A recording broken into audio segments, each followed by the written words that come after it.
Bismillahirrahmanirrahim. Assalamualaikum warahmatullahi wabarakatuh. Alhamdulillahirabbil alamin, wassalatu wassalamu ala asyrafil mursalin sayyidina Muhammadin wa ala alihi wa sahbihi ajma'in.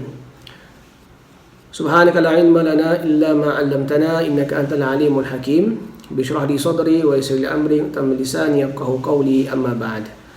Alhamdulillah, kita bersyukur kepada Allah Subhanahu wa taala di atas segala nikmat yang dikurniakan kepada kita selama ini, sehinggalah pada hari ini dapat kita bersama-sama bertemu dalam ruangan online untuk kita meneruskan lagi kupasan ayat-ayat Surah Ar-Rahman kepada orang-orang yang beriman. Mudah-mudahan Allah Subhanahu wa taala kurniakan kita kefahaman menerusi apa yang kita dengarkan selama ini dan dapat kita amalkan dengan baik, insya-Allah.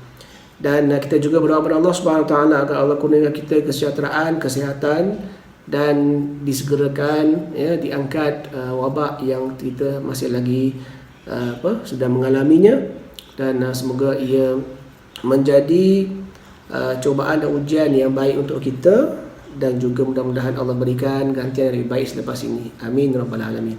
Baiklah, kembali kepada surah Ar-Rahman. Pada kali ini kita bacakan seruan yang ke-56 daripada surah Al-Hajj ayat ke-77 hingga 78, ya.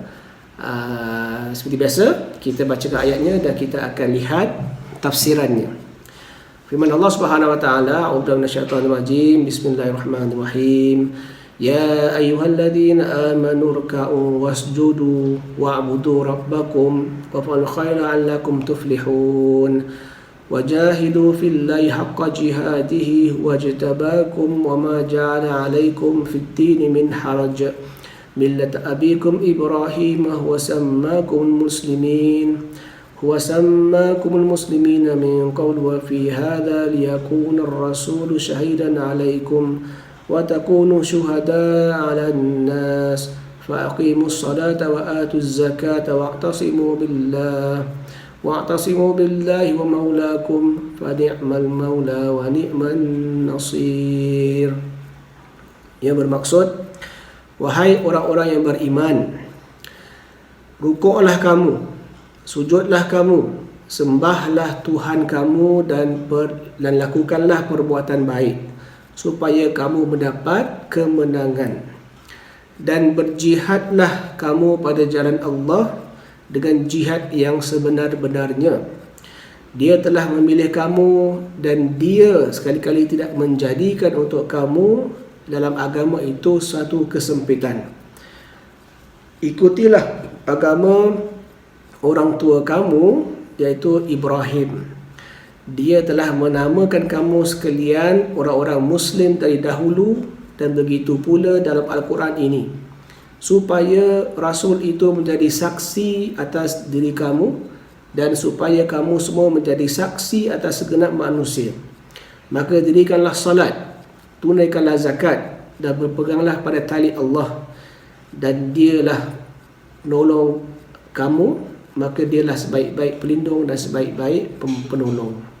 Jadi ayat ini para pendengar sekalian daripada surah Al-Hajj ayat ke-77 hingga 78. Maka kalau kita lihat ayat ini, subhanallah, Allah Subhanahu wa taala memberikan kita perintah supaya kita sentiasa rukuk dan sujud dan mengabdikan diri kepada Allah.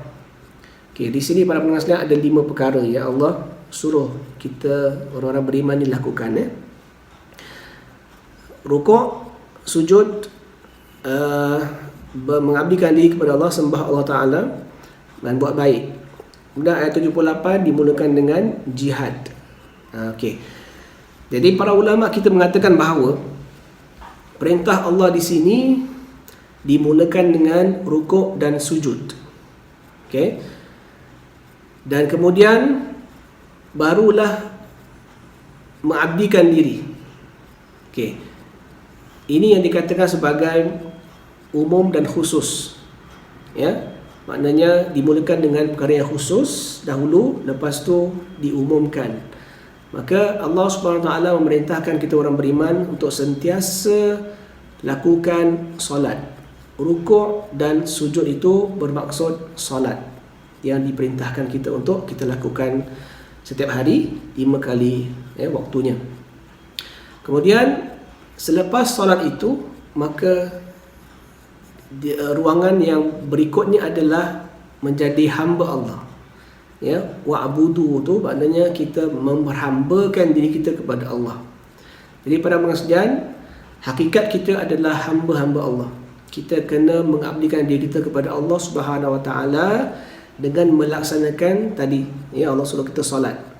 Jadi keutamaan untuk membuktikan kita ni adalah hamba Allah yang sebenarnya, yang hakiki, yang sejati adalah menerusi solat.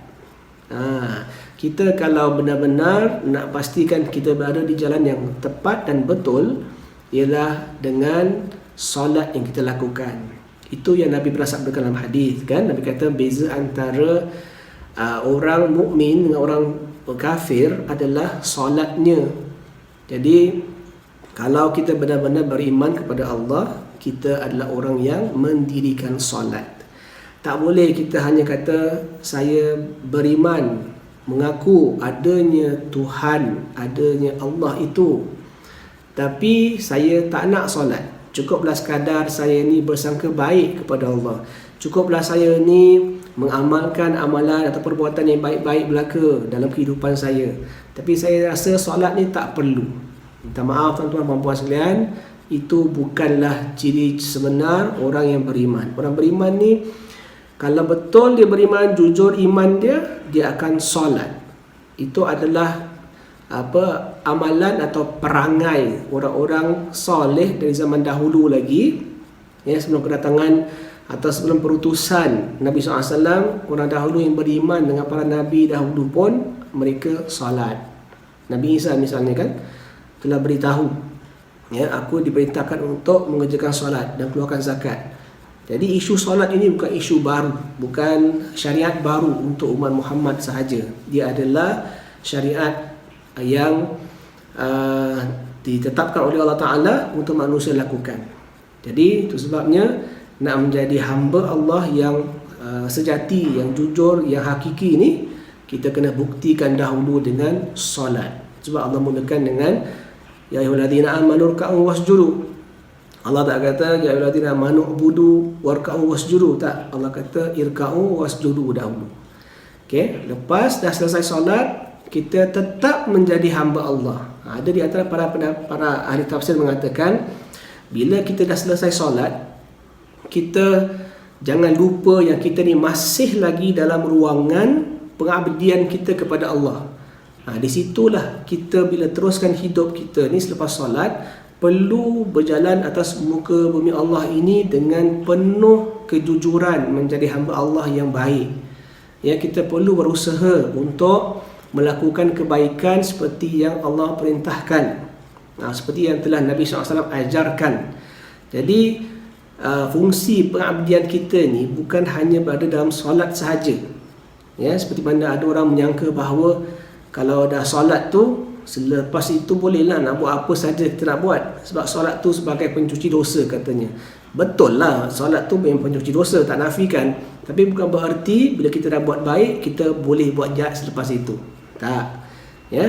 Maknanya kita perlu terus melakukan kebaikan bila-bila masa pun, dan di tempat mana sekalipun. Kita perlu usaha untuk konsisten lakukan kebaikan.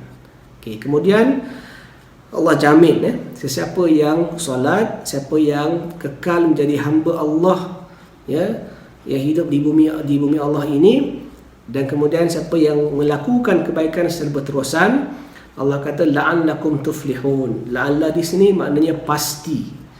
Siapa yang buat 3 perkara ini, dia pasti akan beruntung atau berjaya. Kemudian dalam ayat yang berikutnya, wajahidu fillahi haqqa jihadihi. Kemudian berjihadlah kamu di jalan Allah dengan sebenar-benar jihad. Di sinilah cantiknya ayat ini para pendengar sekalian. Allah memerintahkan kita untuk lakukan solat terlebih dahulu, kemudian kita teruskan hidup kita menjadi hamba Allah yang jujur dan buat baik secara berterusan. Datang selepas itu jihad. Ini petanda bahawa sesiapa nak berjihad, hendaklah dia dahulukan yang lebih utama, iaitu solat, dan juga perkara-perkara yang asas lain. Jangan terus jam atau lompat untuk berjihad tapi perkara asas tak faham lagi. Dan ini yang berlaku di kalangan teman-teman kita yang bersemangat, dan semangat mereka ni untuk katanya berjuang fi sabilillah, pergi berjihad katanya. Dengan cara apa? Jihad inilah senjata kan. Pergi ke tempat-tempat yang ada konflik dan bantu saudara-saudara kita yang dianiaya kata mereka. Okey, tapi apa yang jelas dan terbukti, yang diceritakan sendiri oleh mereka-mereka yang menghadapi pengalaman yang live depan mata mereka ni, ialah ramai di antara mereka-mereka yang berjuang fisabilillah ni, mereka punya solat pun tak betul lagi. Mereka pergi bacaan Quran tak betul lagi, kan? Mereka masih belum faham lagi apa itu asas-asas agama lagi. Tapi mereka semangat tu dah terlalu menjulang dan tinggi sampai merasakan jihadlah segala-galanya, bukan perkara lain. So ini adalah satu perkara yang bercanggah dengan nilai-nilai Islam dan bercanggah dengan ayat ini. Allah suruh kita mulakan dengan diri kita dahulu. Ada di antara ulama tafsir kata, kalaupun awak dah bersemangat untuk berjihad, awak kena siapkan diri awak untuk terus kekal berjihad itu dengan persiapan solat. Solat ini memang syarat utama untuk kita berjaya dalam segala lapangan hidup kita. Sebab Allah telah jadikan solat kita ini sebagai ikatan kita dengan Dia, sebagai ruangan munajat kita dengan Dia. Jadi itu sebabnya kita tidak boleh melangkaui, tak boleh kita mengelakkan diri daripada melakukan solat. Sebab solat ini adalah hubungan kita dengan Allah Ta'ala yang telah ditetapkan. Okey, jadi jihad ni para pendengar sekalian, seperti mana yang selalu disebut-sebutkan, bukanlah hanya bererti kita keluar untuk angkat senjata dan bunuh musuh-musuh Islam. Bukan itu yang disuruh buat. Sebab dalam ayat ini disebutkan wajahidu fillahi haqqa jihadihi. Para ulama tafsir kata, berjihadlah kamu dengan jihad yang benar. Maksudnya jihad yang berpandukan nilai-nilai Islam yang ditunjukkan oleh Nabi SAW. So tengok para pendengar sekalian, apa yang Nabi lakukan bila Nabi berjihad, itu penting sangat. Kalau betul kita nak berjihad, kita kena go through semua aspek yang Nabi SAW tunjukkan dan sebutkan tentang jihad itu. Dan jihad ini seperti mana yang dihuraikan oleh ulama kita, dia bukan hanya jihad yang berbentuk angkat senjata dan masuk dalam medan peperangan untuk clash antara dua pasukan. Bukan. Jihad lebih awal lagi adalah jihad berusaha keluarkan diri kita daripada kesesatan, kegelapan, kejahilan, keluarkan diri kita daripada kepompong kejahilan untuk jadi orang yang pandai, orang yang alim. Itu jihad juga. Kita menjadi manusia yang berterusan sabar mengamalkan hukum-hukum Allah. Itu jihad juga. Kita melawan nafsu kita, itu jihad juga.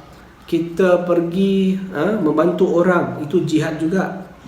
Belajar ilmu yang bermanfaat, jihad juga. So banyak aspek jihad yang dikenal pasti. So kenapa hari ini orang bila cakap pasal jihad, dia jihad angkat senjata sahaja. Itu adalah sesuatu yang tidak tepat sama sekali. Kita bicara tentang keadaan hidup hari ini yang sejahtera, yang aman. Kalau kita ni memang berada di tempat yang memang tercetusnya peperangan, itu hukum khusus lah.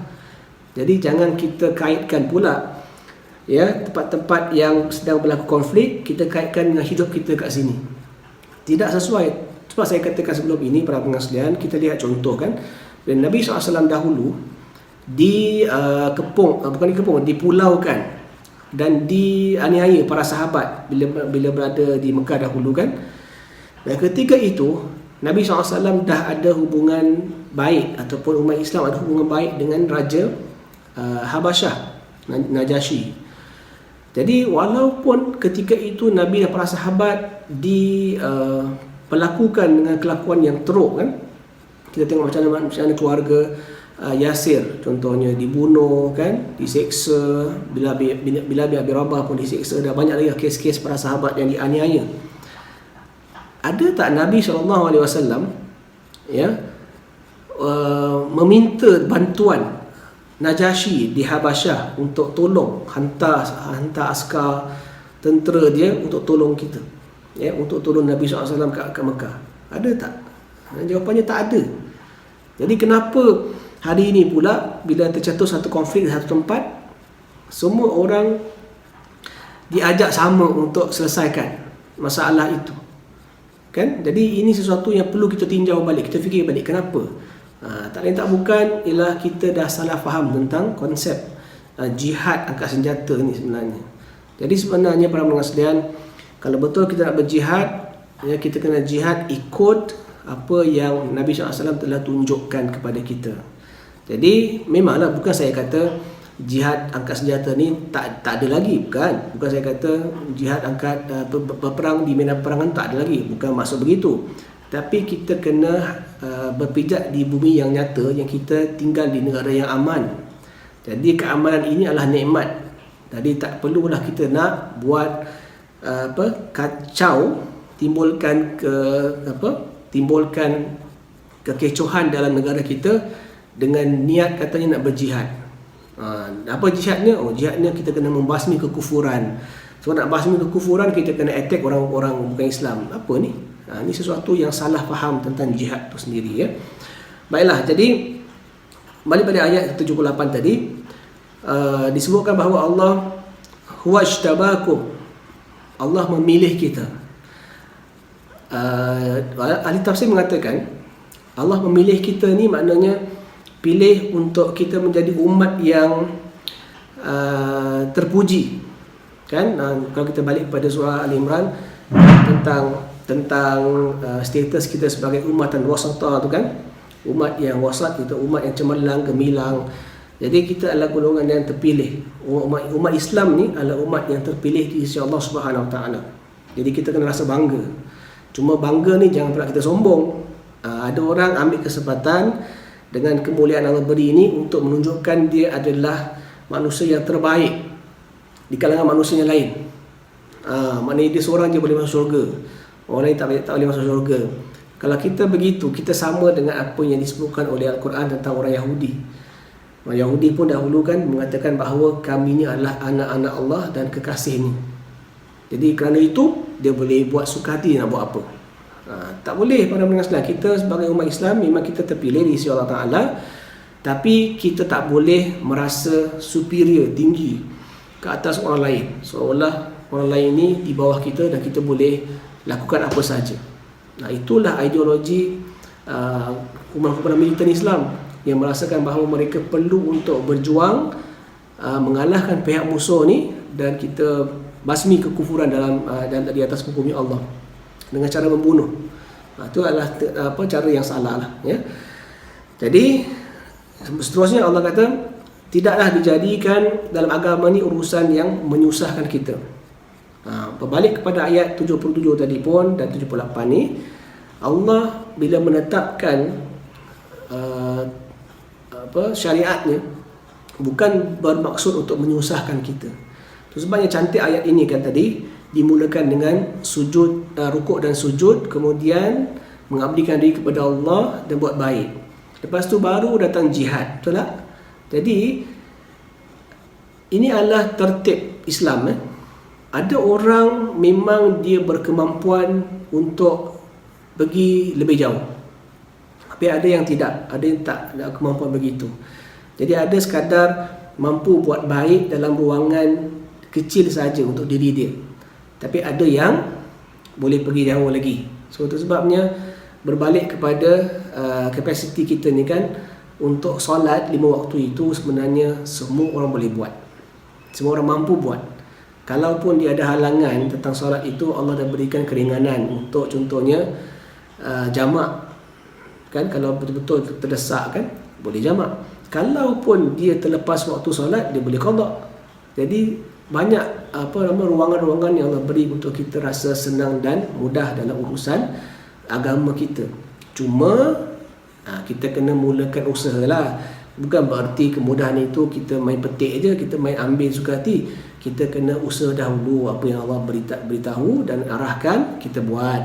Dalam kita nak buat tu tiba-tiba ada halangan, barulah kita ambil kemudahan. Bukan terus ambil kemudahan tanpa usaha, tak boleh. Jadi ini yang Allah sebutkan tadi ya.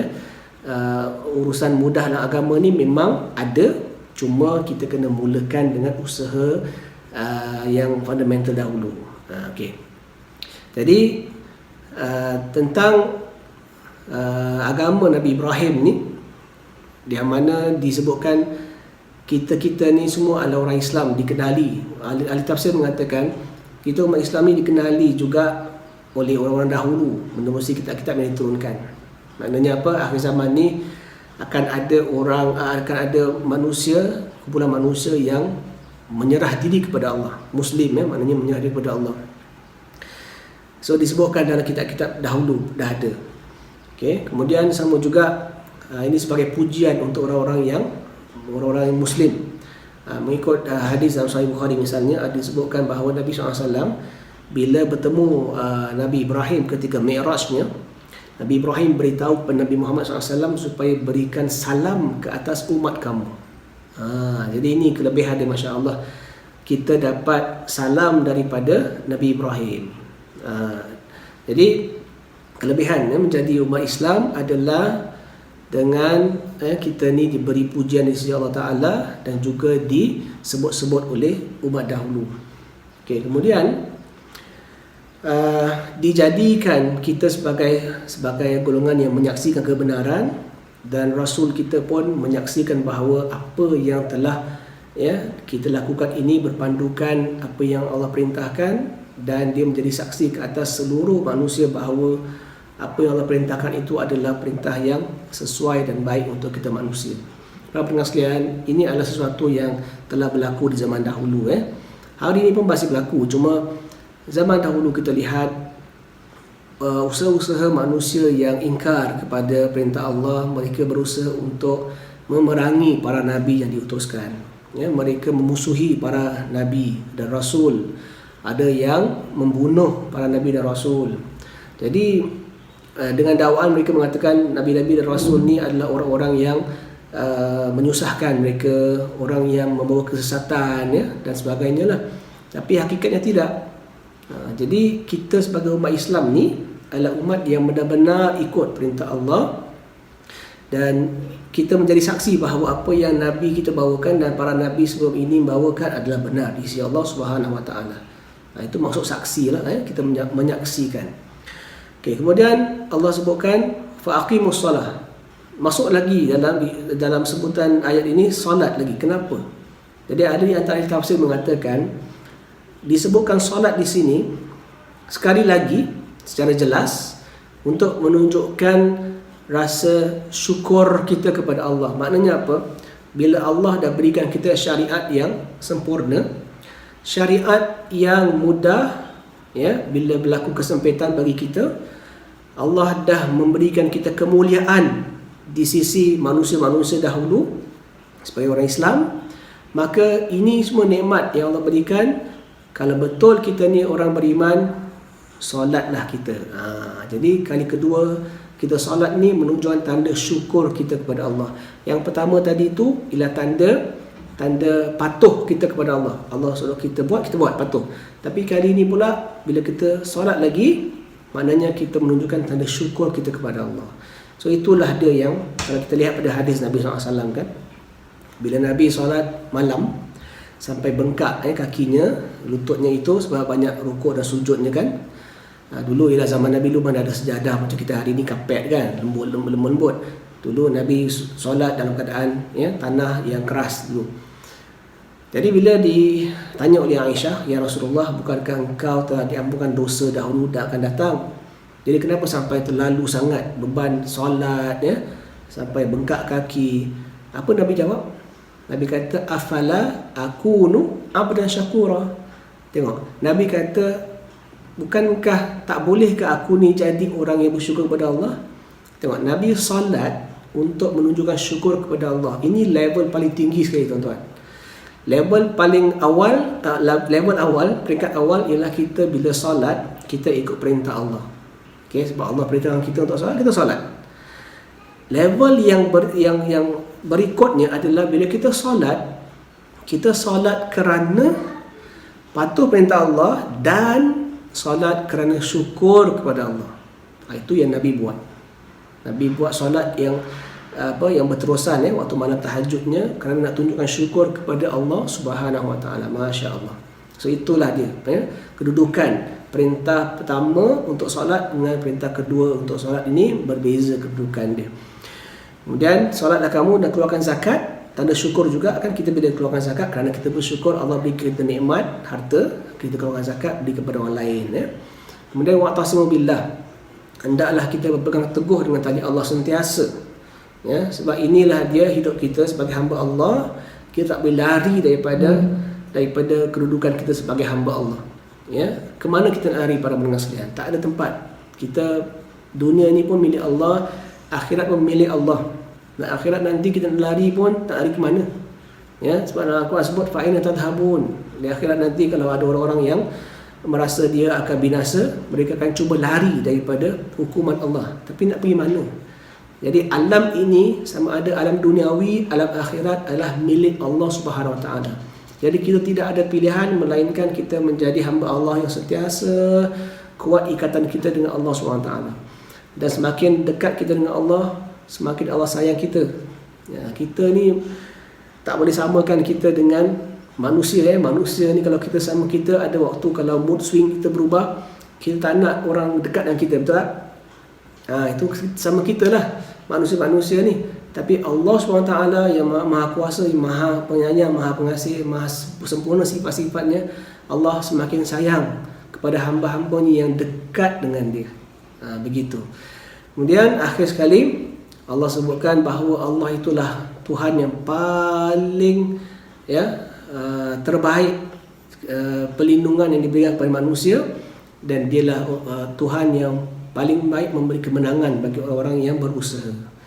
Jadi kita berpandukan ke hubungan kita dengan Allah Ta'ala dengan erat, insya-Allah banyak perkara akan dipermudahkan. Jadi itulah balik kepada seruan Ar-Rahman yang ke-56 ini, ialah Allah perintahkan kita untuk solat, kemudian menjadi hamba Allah yang terus kekal konsisten buat kebaikan, ya, sampai akhir hayat. Kemudian berjihadlah ikut kemampuan kita. Dan kalau jihad itu pun kena ikut panduan Nabi SAW, bukan ikut cara kita semata-mata. Nabi adalah seorang Nabi yang penuh dengan rahmah. Ya. Wa ma arsalnaka illa rahmatan lil alamin. Jadi kalau Nabi berjihad pun, Nabi berjihad dalam suasana yang penuh rahmah. So kita kena ikut itu, bukan ikut cara kita main tembak orang, main bunuh orang, tak. Ya. Jadi mudah-mudahan para pendengar sekalian, perkongsian kita hari ini memberi manfaat untuk kita terus gigih berusaha solat, ya, minta kepada Allah Ta'ala hajat-hajat dunia kita ni dan juga kemudian di akhirat nanti, dan terus jadi hamba Allah yang baik secara konsisten. Janji Allah pasti berlaku, iaitu Allah akan kasih kita kejayaan dunia dan akhirat.